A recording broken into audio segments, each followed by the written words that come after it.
마켓 시그널 잡아보겠습니다. 하이투자증권 이화진 과장입니다. 과장님 안녕하세요. 네, 안녕하세요. 네, 오늘 목요일장 마켓 시그널 짚어보겠습니다. 시장 시그널 가운데서 어떤 점 주목하실까요? 일단 어제 우리나라 국내 시장 같은 경우는 이제 휴장이었습니다. 하지만 중국이랑 미국 쪽에는 굉장히 좀 큰 변동성을 움직였었는데요. 일단 첫 번째로는 이제 중국, 이제 PMI, 물가 지수 자체가 이제 굉장히 제조업이죠. 제조업 구매자 관리 지수가 굉장히 서프라이즈가 나왔습니다. 일반적으로 50 이제 이상이 나왔을 때는 이제 경기에 대한 좀 확장 국면이라고 좀 보시면 될 것 같은데, 일단 지난달에도 50을 뚫기는 했었습니다만은, 기존 컨센에 대한 50.5에서 52.6까지 나오게 되면서 굉장히 이제 중국 같은 경우는 경기가 좀 빠른 회복세로 나오고 있다는 측면에서 어제 실제로 항생지수 같은 경우 대략 5% 이상 이제 상승하는 흐름을 보였습니다. 물론 오늘 우리나라 국내 시장에도 어떠한 영향이 미칠지를 좀 지켜봐야겠습니다만은 일단 그에 대한 원인이 일단 제로 코로나 이제 방역 정책으로 있었던 부분이죠. 결국에는 이번 중국 경기 회복 리오프닝을 통해 가지고 사실 1월 달부터 꾸준하게 이런 회복세에 대한 흐름들은 데이터를 조금 확인하는 모습을 보였습니다. 대신에 이제 어제 미국 같은 경우는 이제 10년물 국채금리나 2년물 금리에 대한 급등세에 대한 흐름도 있었고, 그리고 연준 위원들이나 이런 총재들에 대한 발언이 어느 정도 향후 금리 추가 25bp, 50bp 상승에 대한 좀 오픈 마인드가 열려 있다는 발언을 통해 가지고 어제 좀 미국 증시가 조금 나스닥 같은 경우는 하락, 다우지수 같은 경우는 좀 시간에 실적 발표가 좀 긍정적으로 좀 나오게 되면서 오늘 우리나라 시장에는 조금은 보합세로 움직이지 않을까라는 생각을 하고 있지만은 결국 중국 비중을 갈 것이냐 아니면 미국 비중을 갈 것이냐 여부는 조금은 좀 지켜봐야 될 것으로 보이고 있습니다. 하지만 중국의 이런 경기 회복세를 통해 가지고 다음 주 월요일 날 만약에 중국의 전인대에서 또 한간에는 또 이런 얘기도 있더라고요. 만약에 이번 중국 경기가 빠르게 회복되었으니까 생각보다 경기 부양책이 약할 수 있다. 또 얘기가 서서히 나오는 만큼 일단은 우리가 다음 주 월요일 날 중국 전인대로 인해서 조금 많은 시장에 대한 기대감이 있었습니다만은 이런 지표를 통해서 오히려 부양책이 약해질 수 있다는 점은 조금 체크를 해볼 필요가 있지 않나라고 생각을 할 수가 있을 것 같습니다. 그리고 어제 이제 아침 9시에 한국 무역 수지가 이제 발표가 됐습니다.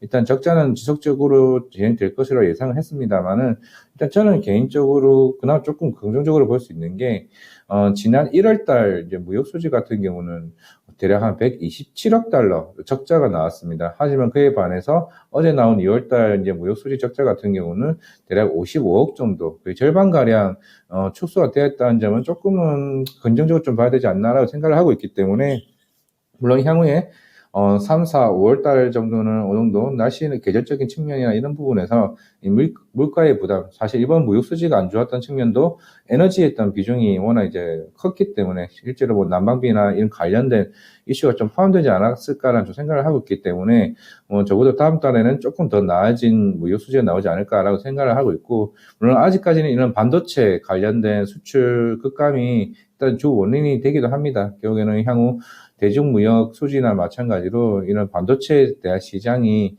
조금은 반등세로 움직이기 좀 기대를 해봐야 좀 무역 수지가 향후 뭐 5개월 이내나 뭐 무역 수지 흑자로 돌아설 수 있는 흐름이 되지 않을까 좀 생각을 하고 있습니다. 네, 미국장에서도 장 초반에는 일단 중국의 이런 서프라이즈한 지표를 반영하는 듯한 흐름을 보였지만 또 주식시장 내에서 여러 가지 이야기들 중에서 한국 수출을 봤을 때 글로벌 경기가 아직 회복 국면으로 접어들었다고 보기 어렵다 이런 내용들도 나왔습니다. 즉 우리 이 무역 수지 적자가 1년째 이어지고 있는데 아직은 뭐 커다란 개선 기미가 보여지지는 않고요. 그래도 그 와중에 아까 말씀드렸듯이 대중국 무역 수지 2월 달에 적자 폭이 줄어들었고요. 또 최근에 NH투자증권 분석을 제가 전해드렸는데 OECD 글로벌 경기 선행지수 8개월째 또 전월 대비 낙폭을 줄여나가고 있습니다. 이런 모습들을 봤을 때 이제 시간의 문제이지만 어느 정도 시기가 지났을 때 특히 상반기 내에서 좀 경기 저점이라든지 반도체의 저점을 보지 않을까 이런 얘기들은 계속되고 있는 상황인데요. 저울질을 계속 해봐야 되겠죠. 자, 이런 가운데 오늘 놓치지 말아야 할 마켓 시그널 어떤 걸 꼽아주실까요? 네, 일단은 6시 테슬라 인베스트 데이가 일단 시작이 됐습니다. 일단은 지금 한 2시간 정도 지난 상황에서 이제 뭐 몇몇 기사를 좀 확인을 해봤는데, 일단 생각보다 조금 기대감이 조금 떨어진다라는 좀 시각이 나오고 있으면서 지금 시간에서 마이너스 3%까지 빠졌다가 지금 2%까지 좀 빠지는 걸 좀 금방 확인을 했었는데요. 일단 나온 주요 내용을 또 봤을 때, 일단은 픽업 트럭, 이제 사이버 트럭에 대한 연내 출시 예정이라고 일단 나왔던 부분이 첫 번째고요. 뭐 이건 사실 원래 작년에도 출시할 것으로 됐다가 좀 지연됐던 부분이었기 때문에 어떻게 보면 좀 시장에서 예상했던 좀 부분이라 말씀을 드릴 수가 있을 것 같고, 그리고 모델 Y 같은 경우도 좀 완전 개조한 주피터 모델을 새로 선보일 것이라고 말씀을 했습니다. 사실 그리고 그동안 어떻게 보면 기대를 했던 테슬라가 3만 달러 이하에 있는 저급형 보급 관련된 전기차를 출시할 것이라고 좀 청사진을 일단 내놨기 때문에 아마 시장에서는 이걸 가장 기대하지 않았나라고 좀 생각을 할 수가 좀 있을 것 같고요. 전반적인 큰 흐름들에 대한 기대감은 살짝 이제 나오는 모습은 아닌 것 같습니다. 만약에 오늘 테슬라 이런 마스터 플랜 3에 대해서 좀 우리나라 국내 2차 전지에 대한 조금 방향성이 좀 크게 나오지 않을까 좀 생각을 하고 있는데, 일단 지난 2월 28일에 일단 LNF에서도 테슬라 관련된 3조짜리 공급 계약이 일단 나왔습니다. 그리고 삼성전기도 작년에 조회 공시로 나왔던 테슬라 5조 원에 대한 카메라 모델 공급 계약을 맺었는데, 아마 이게 모델 사이버 트럭 쪽으로 들어가는 걸로 지금 알고 있습니다. 이후에 뭐 삼성전기나 이런 NF에 대한 추가적인 상승 흐름을 이제 볼지는 어떻게 보면 오늘 테슬라 빨에 대한 흐름이 좀 중요할 것으로 보이고 있고, 그리고 또 추가적으로 테슬라가 이제 기가팩토리를 멕시코로 일단 방향을 틀었죠. 좀 한국 얘기가 좀 나왔다가 결국에는 이제 멕시코로 가기로 했었는데, 아마 오늘 멕시코 관련된 자동차 부품 회사들에 대한 좀 수급적인 흐름이 좀 괜찮지 않을까 생각을 하고 있는데, 지금 멕시코 공장에 있는 우리나라 이제 기업들 같은 경우는 뭐 화신이나 뭐 성우 하이텍과 같은 기업들, 특히 멕시코에 있는 기가팩토리 관련주들이 조금 시장에 움직이지 않을까라고 좀 생각을 해볼 수가 있을 것 같습니다. 2차 전지는 테슬라 관련 이슈 좀 될 것 같고요.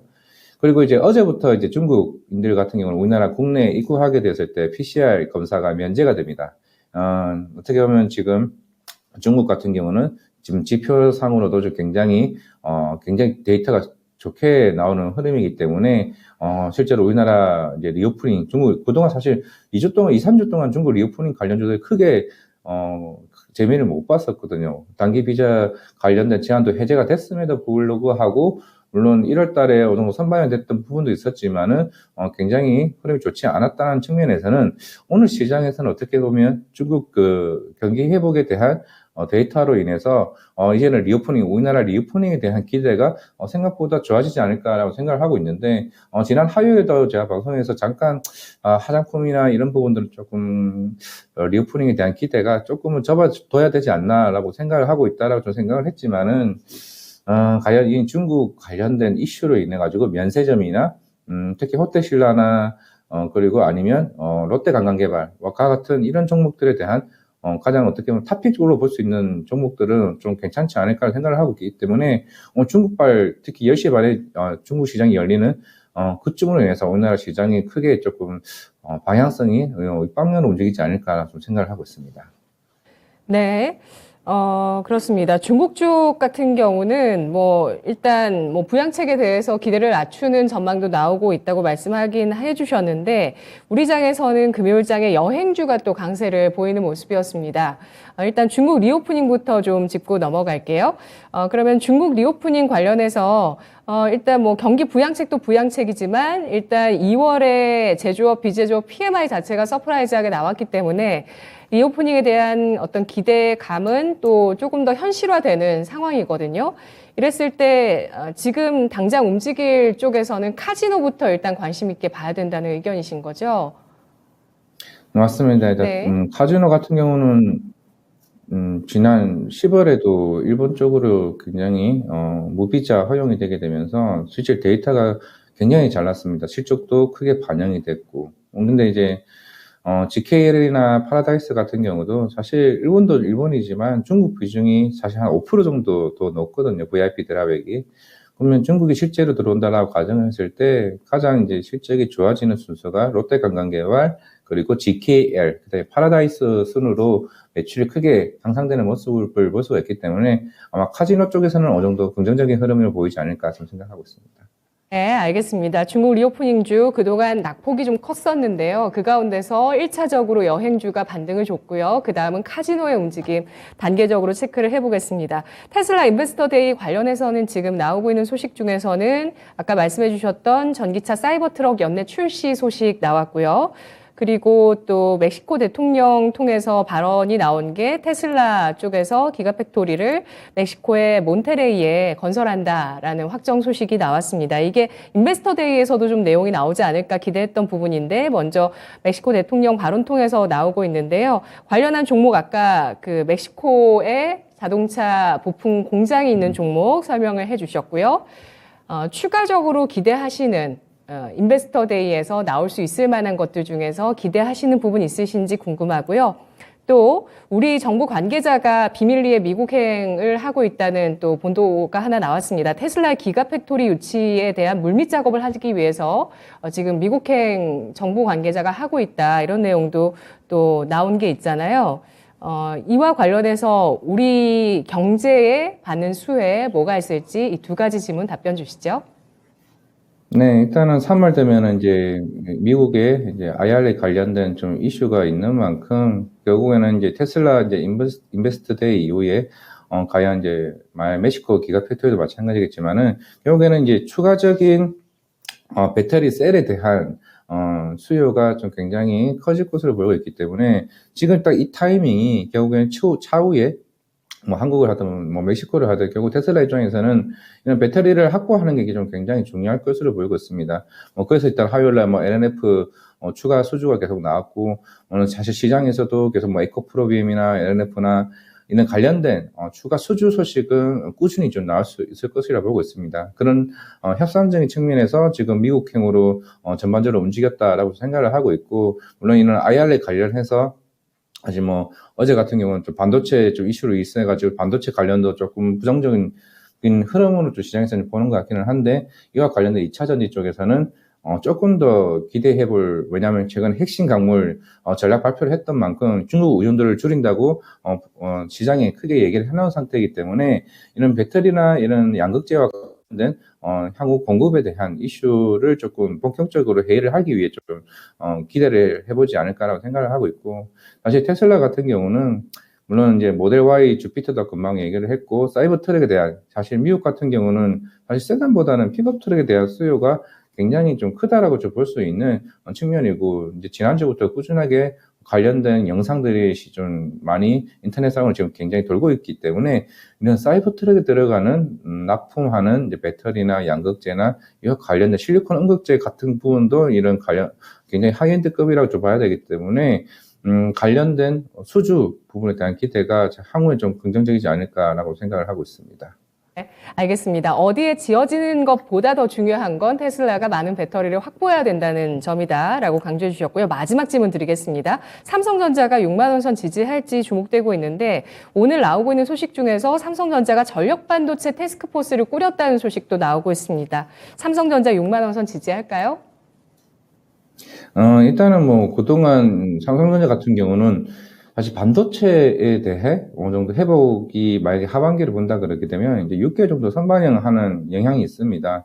결국에는 5월 달부터 사파이어 레피즈가 이제 양산에 돌입하기 때문에 사실 2월 달부터 나왔던 게 이미 DDR5에 대해서 이제 한 완성품이라고 해죠. 뭐 서버용이나 뭐 모바일이나 PC용 버전에 대한 관련된 DDR5 램 같은 경우 이미 양산 테스트를 이미 들어간 상태이기 때문에 본격적으로 수요가 살아날 가능성이 굉장히 높다라고 보고 있고 그리고 최근에 AI 반도체 이슈로 인해서 계속 시장이 돌고 있는 만큼 이제는 좀 시장 자체가 사실 저는 반도체는 좀 반등을 했다고 좀 보고 있습니다. 삼성전자는 충분히 6만 원 선을 좀 회복할 수 있다라고 생각을 하고 있고 이미 반도체 수출에 대한 데이터는 이미 시장이 어느 정도는 다 선반영 됐다라고 좀 생각을 하고 있는 상황이기 때문에 저는 충분히 지지할 수 있다라고 좀 말씀드리고 싶습니다. 네, 어려운 상황을 타개하기 위한 삼성전자의 여러 가지 방책들이 나오고 있고요. 이런 가운데 미국 정부의 반도체 지원 과학법, 여기에서 정부 지원금 수령 조건이 굉장히 까다로워지고 있는데 TSMC도 미국 정부의 지원금 신청서 낼지 말지 아직 표명을 유보하고 있다. 이런 소식도 나오고 있습니다. 관련한 움직임들 잘 체크를 해보겠습니다. 분석 잘 들었습니다. 네, 감사합니다. 네, 고맙습니다. 우리나라 반도체, 배터리, 자동차 모두 미국법에 있어서 좀 자유롭지 못한 모습들도 이어지고 있는데요. 업황과 함께 이런 규제나 정책들도 잘 영향력 체크하면서 움직임 보겠습니다. 어떤 여러 가지 악재들은 좀 어느 정도 반영한 수준에서 또 지원책들 더 부과가 될지 이런 부분들 지켜보자는 의견이었네요. 마켓 시그널 이화진 과장이었습니다.